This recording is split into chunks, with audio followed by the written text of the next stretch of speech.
Estamos de volta com o Dedinho de Prosa, entrevistando o professor Hermano Falcone. Professor, a gente estava falando aqui sobre bullying, preconceito, no tempo da escola, no tempo da universidade. O senhor dizia que na universidade enfrentou mais esse tipo de coisa. E eu quero lhe perguntar o seguinte, o mundo está mais solidário ou não? As pessoas estão mais humanizadas? Como é que o senhor, pela experiência que o senhor já teve... Eu posso falar um pouco do que eu vivi, né? Exatamente, espero que o senhor universo. Eu sempre fui muito bem recebido dentro do universo infantil e de adolescentes. Mais uma vez, é interessante citar esse aspecto. Eu sempre tinha pessoas que gostavam de cuidar de mim, em função das minhas dificuldades. E hoje a gente encontra muita competição, encontra muita agressividade. Lamentavelmente, o que eu tenho a dizer, na minha experiência, comparativamente, há 20 anos atrás, nós tínhamos um ambiente bem mais saudável do que o de hoje. Né? Então, consequentemente, existia mais solidariedade, existia mais pensamento de equipe, de coletivo. E eu queria lhe perguntar uma coisa, professor. Dadas as suas circunstâncias, o que é que lhe incomoda mais? É a falta de solidariedade ou é a eventual ter pena? Como se o senhor fosse uma pessoa e não... Não, pena, eu vou repugnar a pena. É pior do que a... Pena é a coisa que eu mais vou repugnar, porque não constrói nada. Não tem nada... É exatamente isso que eu estou... Qual é o que lhe incomoda mais, pelo que o senhor está vendo? É a tal da pena. Mas que não é só que a não falta cabe, de solidariedade, não é só comigo, não. A gente vê com milhões de pessoas, com diversas pessoas. Uma fila, por exemplo, de banco para tirar sacar ou para fazer um pagamento, nós nos encontramos com outras pessoas de idade que devem ser respeitadas e a gente vê que não há respeito. Por exemplo, isso me toca, porque outras categorias também estão sendo vítimas de preconceito. Então, isso daí é que me incomoda. Mas eu estou lhe perguntando o seguinte, esse incômodo é menor do que a tal da pena, que não tem nada. O cara não olha para o senhor como um estudioso, como um cientista, como um homem preparado. Eu vou dar uma resposta curta e grossa. Quem tem pena, eu mando lá para a Indonésia. Tá entendido já. Tá entendido. Mas incomoda, não incomoda mais, não, né? Porque pena ninguém merece. É um sentimento muito vil. A gente não diga de pena. Pois é. Mas às vezes a ignorância, tem a questão da ignorância também, mas não constrói, não. O senhor acha que alguém tem pena por maldade? Eu não sei qual é a visão, mas assim, precisa evoluir um pouquinho, porque não é tendo pena que vai ajudar, não. A gente pode ter uma relação de respeito e tratar a pessoa de igual para igual e ser bem mais construtivo. Mas isso tem a ver, professor, com... Eu já vivi uma experiência...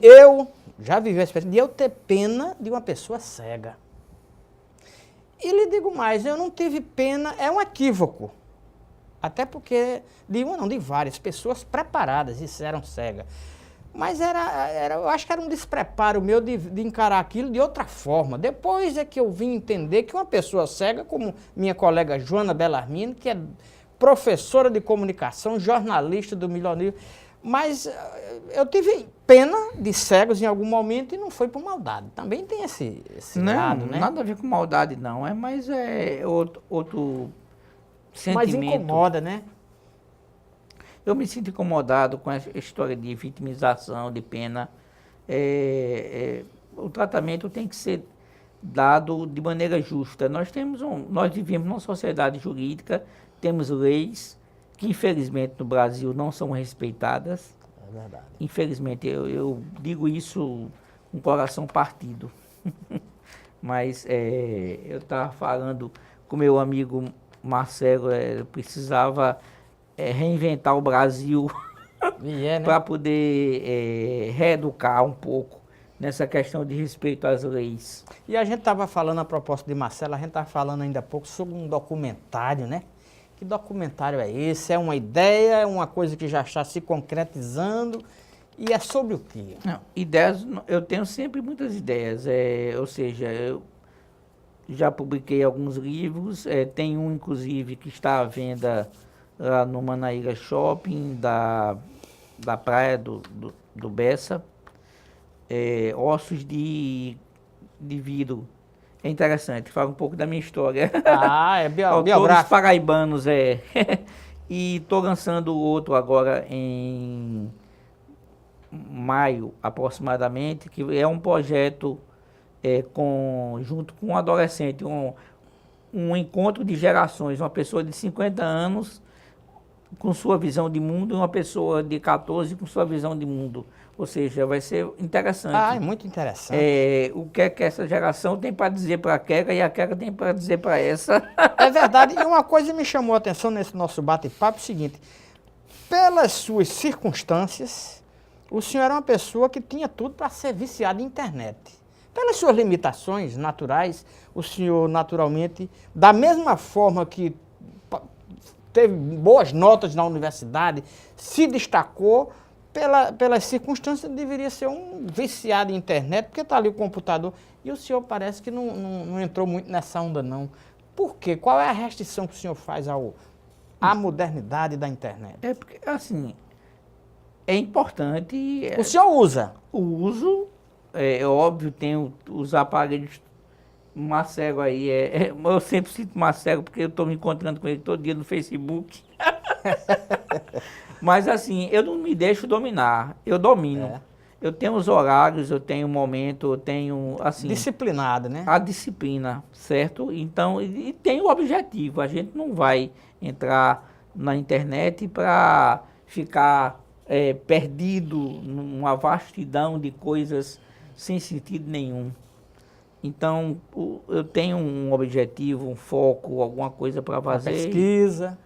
Uma pesquisa, às vezes uma postagem de um texto que me dá ideias, que me abre a cabeça para poder criar até livros. Hoje em dia as pessoas usam muito redes sociais para desenvolver alguns esboços de propostas e de projetos.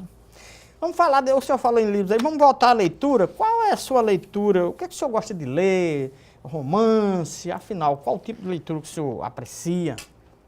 Eu aprecio muita coisa.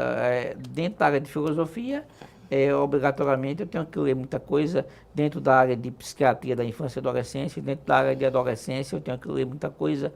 Aí são leituras... Mas na área científica? Obrigatórias, na área científica. Eu tenho que me capacitar, estou sempre indo para congresso. E, além disso, eu gosto muito de biografia. Biografias? Biografias. Eu sou viciado. Eu estou lendo... eu tenho um fascínio por Marilyn Monroe. Tá. Inclusive, eu tenho... O último livro que eu comprei são os últimos dias dela. As sessões terapêuticas que ela fez. Eu gosto muito de biografia. Eu tenho uma coleção razoável de biografias. Biografias o senhor tem em torno de quantas, mais ou menos? Daquelas que me interessam, eu tenho basicamente todas. Assim, porque tem umas que não me interessam. Não vai, por exemplo, eu não vou, com todo respeito, espero que haja compreensão e respeito. Será uma que eu estou pensando? Eu não vou comprar a biografia de Wesley Safadão. É verdade. Mas me diga uma coisa, o senhor tem a biografia de Roberto Marinho escrita por Pedro Bial? Eu não li, mas não gostei sem ler. Não, né? Eu não tenho não. Eu não acho que o cabo tem muito futuro ler Roberto Marinho escrito por Pedro Bial, não, né? Eu sou meio seletivo, né? Eu gosto muito, eu tenho um certo fascínio por atrizes antigas, Vivian Leigh. Qual foi a grande biografia que o senhor leu e disse, essa aqui é insuperável? Essa é insuperável, são tantas, é interessante. Tem um cantor que já morreu, norte-americano, chamado Lou Reed, Lou Reed. Me chamou a atenção uma coisa, nós estamos falando aqui de preconceito. Ele conta na biografia dele que quando era adolescente, na década de 60, os pais estavam querendo tratá-lo como doente mental porque ele tinha tendências homossexuais. e ele chegou a fazer 19 sessões de eletroconvulsoterapia para deixar de ser homossexual. Isso, numa linguagem mais acessível, significa o quê? O cara que vai fazer isso, vão fazer o quê com ele? Dá choque, dá...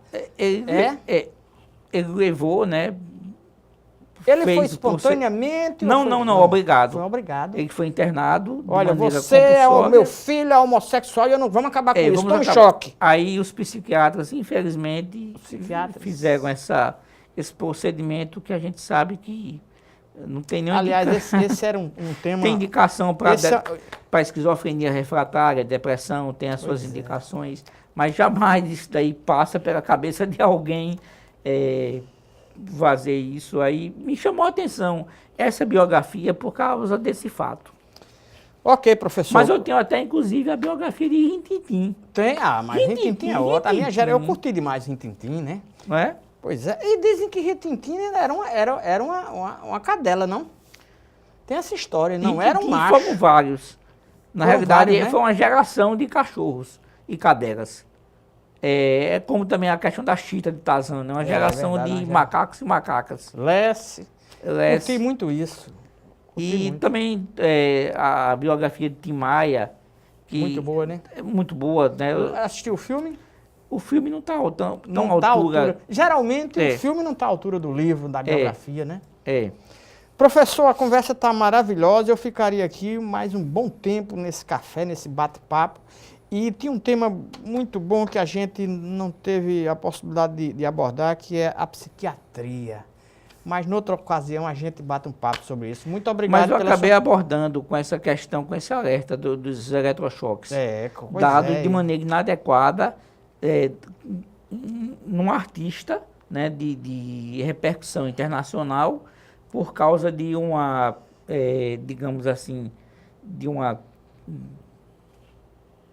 Marcelo não vai gostar muito da palavra, não. De uma tendência sexual. Dá choque numa pessoa por conta disso. E ele continuou homossexual até o fim da vida. Morreu com 70 anos homossexual. Professor, mais uma vez, muito obrigado. E outra oportunidade, a gente bate um novo papo. E estou sempre à disposição. Adorei vocês. Obrigado. E o Dedinho de Prosa fica por aqui. Até mais.